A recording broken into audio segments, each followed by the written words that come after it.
امام قرطبی رحمۃ اللہ علیہ نے اور بھی بہت سارے جو مفسرین ہیں انہوں نے اس کے فضائل میں اپنی کتابوں میں احادیث کا تذکرہ کیا ہے۔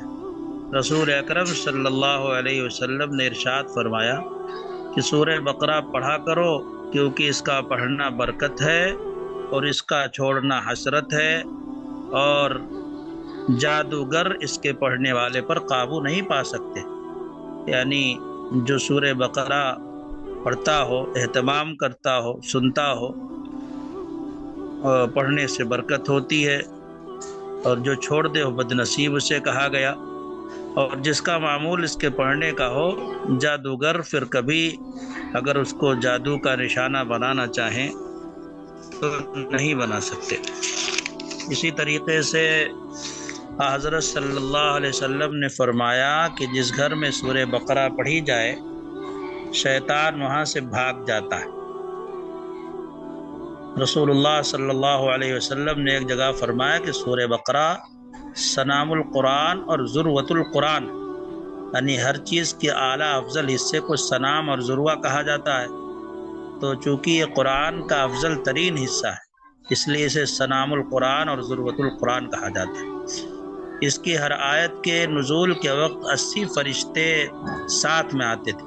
ابن کثیر نے مسند احمد کے حوالے سے لکھا ہے، حضرت ابو ہریرہ رضی اللہ تعالی عنہ کی ایک حدیث ہے، نسخہ اس کو بھی سنو، کہ اس صورت میں ایک آیت ایسی ہے جو تمام آیات قرآن میں اشرف اور افضل، پورے قرآن میں سب سے افضل آیت اسی صورت میں ہے۔ کیا ہے؟ آیت الکرسی۔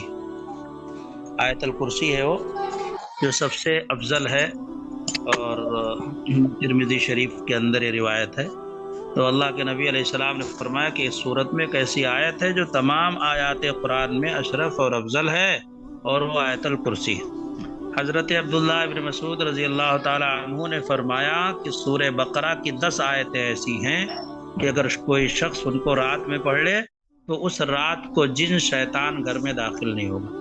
بہت زیادہ وہ نہیں ہے، 10 آیتیں، اور اس کو اور اس کے اہل و عیال کو اس رات میں کوئی آفت، بیماری، رنج، غم وغیرہ کوئی ناگوار چیز پیش نہیں آئے گی۔ وہ 10 آیتیں کیا ہیں؟ 4 آیتیں شروع سورہ بقرہ کی، یعنی الف لام میم ذالک الکتاب لا ریب فیہ سے لے کر کے وبالآخرۃ ھم یوقنون تک، یہ تو 4 آیتیں ہو گئی۔ پھر 3 آیتیں درمیانی، یعنی آیت الکرسی ایک آیت، اللہ لا الہ الا، اس کے بعد کی 2 آیت، تو کتنی ہو گئی؟ 4 3 7۔ آخری سورہ کی 3 آیتیں، آمن الرسول بما انزل الیہ من ربہ والمؤمنون، تو یہ کل ملا کر کے 10 آیتیں ہو جائیں گی۔